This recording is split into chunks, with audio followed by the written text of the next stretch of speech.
Sobat TAUD, kita bertemu lagi nih. Kali ini saya akan membahas tentang manajemen keamanan dan kesehatan. Apa sih manajemen keamanan dan kesehatan? Yuk simak video berikut ini. Di usia emas, pertumbuhan anak-anak membutuhkan lebih dari sekedar pembelajaran akademik. Mereka memerlukan lingkungan belajar yang aman, nyaman, dan sehat. Tempat di mana mereka bisa tumbuh dan berkembang tanpa rasa takut. Dan dengan dukungan menyeluruh untuk kesehatan fisik, mental, maupun sosial.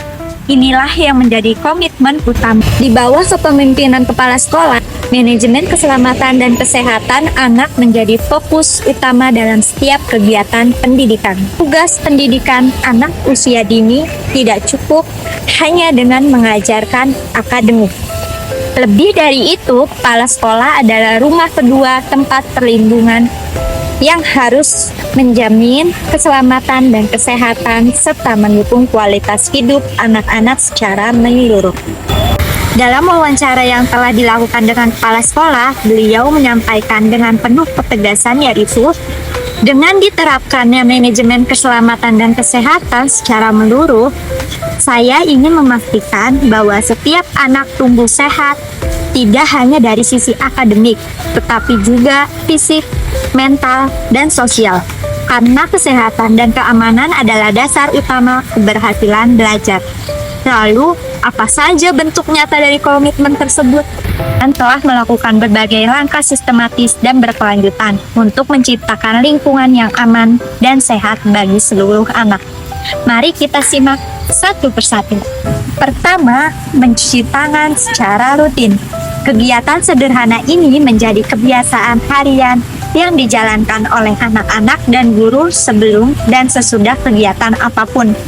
Bukan sekedar rutinitas, tetapi juga pembelajaran tentang pentingnya menjaga kebersihan sejak usia dini, terutama dalam pencegahan penyebaran penyakit. Berikut adalah contoh penerapannya. Kedua, sterilisasi alat permainan. Alat permainan adalah media belajar dan eksplorasi yang penting bagi anak-anak. Namun, jika tidak dijaga kebersihannya, justru bisa menjadi sumber penyakit. Seluruh alat permainan disterilisasikan secara berkala untuk memastikan bahwa setiap alat yang disentuh anak-anak aman dari kuman dan bakteri. Ketiga, pengamanan area bermain. Keselamatan anak saat bermain adalah prioritas utama. Kepala sekolah bersama tim pengajar untuk memastikan bahwa setiap sudut ruang dan area bermain bebas dari benda tajam atau material berbahaya. Anak-anak bisa bermain bebas tanpa rasa takut karena setiap area sudah dipastikan keamanannya. Keempat, penyediaan kotak P3K di setiap kelas. Langkah ini menunjukkan kesiapan sekolah dalam menghadapi situasi darurat, seperti situasi yang ringan maupun yang berat, seperti luka atau lecet. Berikut adalah contoh penerapannya. 5. Penyediaan ruang UKS.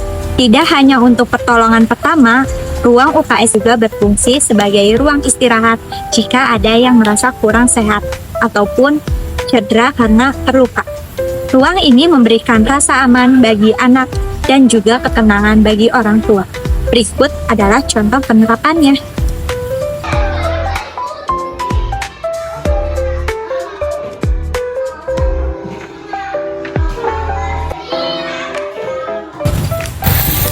Yang keenam, pemberian vitamin dan pemeriksaan kesehatan secara berkala. Sekolah bekerja sama dengan puskesmas setempat untuk mengadakan pemeriksaan kesehatan dan pemberian vitamin minimal 1 kali tiap semester. Pemeriksaan meliputi kebersihan gigi, pengecekan mata, dan pendengaran sebagai bentuk deteksi dini terhadap potensi gangguan tumbuh kembang anak. Langkah ini bukan hanya menyelamatkan masa kini, tetapi juga menyiapkan masa depan anak. Berikut adalah contoh penerapannya.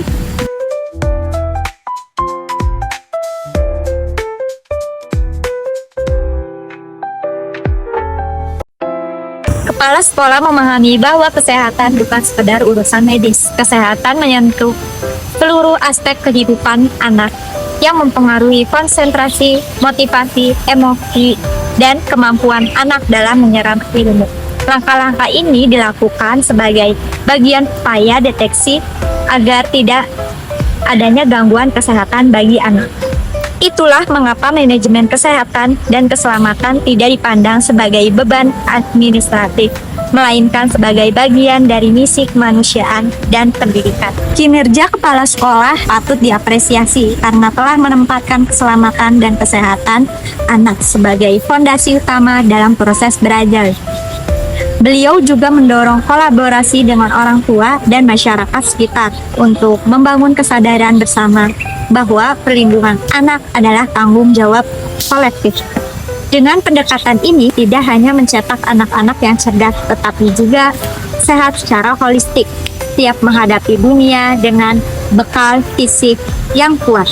Kita belajar dari kepemimpinan ini bahwa manajemen PAUD yang baik bukan hanya sekedar soal kurikulum, tetapi tentang bagaimana setiap kebijakan dan langkah kerja mampu melindungi dan mendampingi masa emas pertumbuhan anak-anak bangsa. Karena masa depan mereka adalah masa depan kita bersama. Manajemen keselamatan dan kesehatan adalah wujud tanggung jawab dan cinta terhadap generasi penerus. Terima kasih kepada kepala sekolah dan seluruh tim pendidik yang telah berkomitmen menjaga anak-anak agar tetap sehat, aman, dan berbahagia. Nah, itu saja yang dapat saya sampaikan mengenai manajemen kesehatan dan keselamatan di TK. Selanjutnya, saya akan membagikan informasi apa lagi ya. Jangan lupa stay tune semuanya. See you.